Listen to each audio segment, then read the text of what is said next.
Assalamualaikum warahmatullahi wabarakatuh. Nama saya Firdaus, saya dari kelas A21. Dalam video ini saya akan membuat pembahasan tentang strategi pembelajaran online yang efektif. Yang pertama yaitu yang kita bahas adalah definisi dari strategi pembelajaran. Strategi pembelajaran adalah kerangka kerja atau rencana tindakan yang digunakan oleh guru untuk mencapai tujuan pembelajaran. Ini bukan hanya tentang apa yang diajarkan, tetapi juga tentang bagaimana cara mengajarkannya. Adapun tujuannya yaitu untuk meningkatkan efektivitas dan keaktifan siswa. Strategi yang baik akan memotivasi siswa untuk terlibat dalam proses belajar. Nah, kemudian adapun untuk strategi pembelajaran online, strategi pembelajaran online adalah bentuk pendidikan yang menggunakan teknologi digital untuk menyampaikan materi dan memfasilitasi interaksi antara guru dan siswa. Dan ini berbeda dengan pembelajaran tradisional yang terjadi di kelas fisik. Kemudian berikutnya yaitu macam-macam dari strategi pembelajaran online. Jadi berbagai pendekatan yang dapat digunakan dalam pembelajaran online, yaitu masing-masing dengan karakteristik dan kelebihan tersendiri. Yang pertama yaitu pembelajaran langsung atau direct instruction, yaitu guru menyampaikan materi secara langsung kepada siswa, seringkali melalui kuliah atau presentasi video. Kemudian pembelajaran tidak langsung atau indirect instruction, yaitu siswa belajar melalui eksplorasi, penemuan dan pemecahan masalah dengan dibimbing oleh guru. Kemudian interaktif yaitu melibatkan interaksi aktif antara siswa dan guru serta antar siswa melalui diskusi online, proyek kolaboratif dan aktivitas kelompok. Berikutnya mandiri yaitu siswa belajar secara mandiri dengan mengakses materi dan menyelesaikan tugas sesuai kecepatan masing-masing. Kemudian berikutnya berbasis pengalaman atau eksperimental, yaitu siswa belajar melalui pengalaman langsung, seperti simulasi, kemudian studi kasus atau proyek-proyek praktek. Kemudian alat dan teknologi pendukung.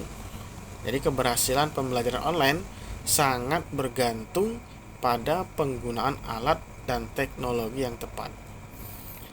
Yang pertama seperti platform LMS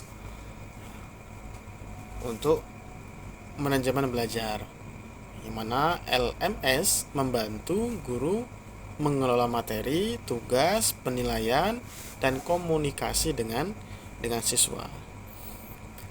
Kemudian alat berikutnya itu alat kolaborasi. Contohnya seperti Google Workspace atau Microsoft Teams atau Slack dan lain-lain, yaitu untuk komunikasi tim. Alat ini memfasilitasi kerja kelompok, kemudian diskusi dan berbagai informasi.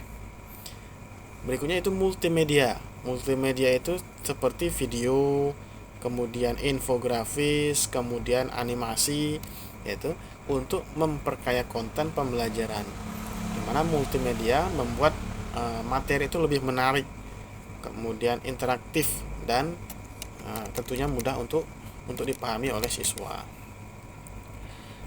Berikutnya yang kelima yaitu tahapan strategi pembelajaran yang efektif. Tahapan ini tentunya untuk mencapai hasil yang optimal, yaitu pembelajaran online perlu direncanakan dan dilaksanakan dengan sistematis. Yang pertama yaitu analisis materi pembelajaran. Jadi sebagai seorang guru harus memahami materi yang akan diajarkan untuk menentukan tujuan pembelajaran yang jelas. Kemudian menentukan media pembelajaran yang tepat. yaitu guru harus memilih alat dan sumber daya yang sesuai dengan materi dan kebutuhan siswa.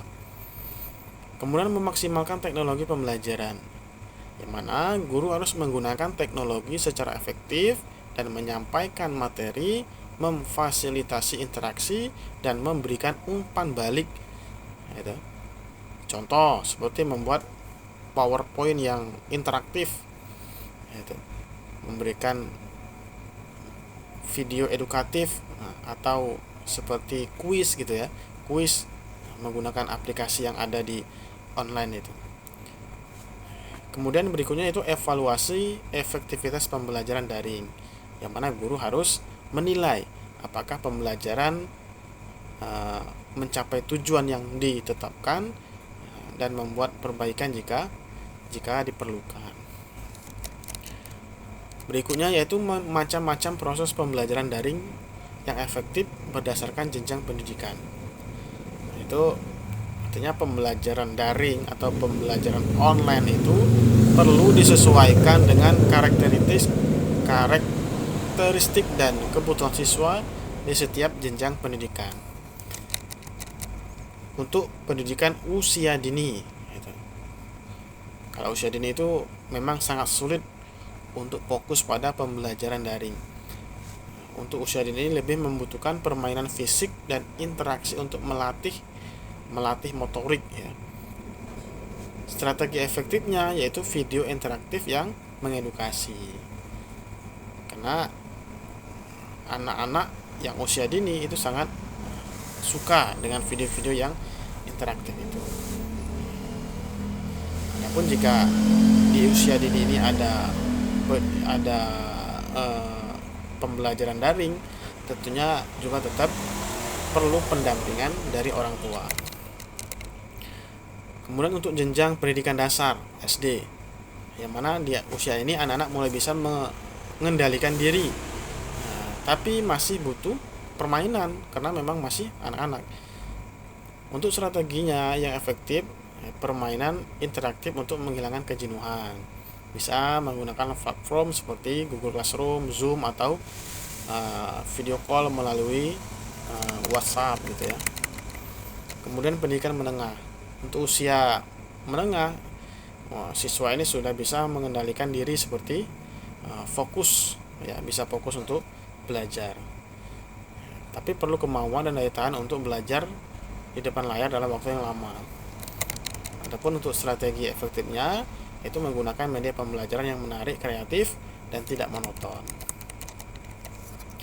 Berikutnya yang ketujuh, penelitian terkait strategi pembelajaran, yang mana penelitian memberikan wawasan tentang tantangan keberhasilan pembelajaran online serta faktor-faktor yang mempengaruhinya. Jadi kendala pengguna teknologi itu terkadang karena kemampuan guru yang rendah atau metode klasik yang masih digunakan dan minimnya fasilitas-fasilitas yang ada di sekolah-sekolah itu. Kemudian kendala pembelajaran daring. Jadi identifikasi kendala penting untuk mencari solusi dan meningkatkan kualitas pembelajaran online. Kendala pembelajaran daring itu antara lain kebosanan peserta didik, tentu ya. Terkadang kalau terlalu monoton juga siswa bosan. Kemudian kurang aktifnya siswa. Ada lagi kadang guru dan siswa yang gagap teknologi atau biasa disebut gaptek gitu. Minimnya fasilitas sekolah, kemudian penggunaan metode klasik, ataupun biasanya koneksi internet yang tidak merata dan biaya yang mahal. Adapun strategi pembelajaran online yang menarik dan efektif, yaitu yang pertama menggunakan media yang variatif ya, berupa video, gambar, animasi, atau audio. Kemudian libatkan interaksi aktif seperti ya kuis atau polling atau game gitu ya.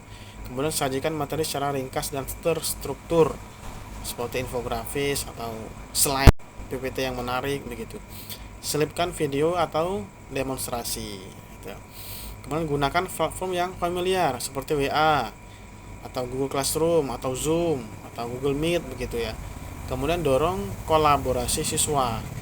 Kemudian atur durasi yang efisien. Ya, efisiennya maksimal 60 menit dengan ada yang dinamakan ya ice breaking. Ice breaking itu ya untuk membuat siswa tidak terlalu tegang begitu ya, atau hiburan. Baiklah, demikian video ini dari saya. Banyak kekurangannya dari saya, mohon maaf. Saya akhiri. Assalamualaikum warahmatullahi wabarakatuh.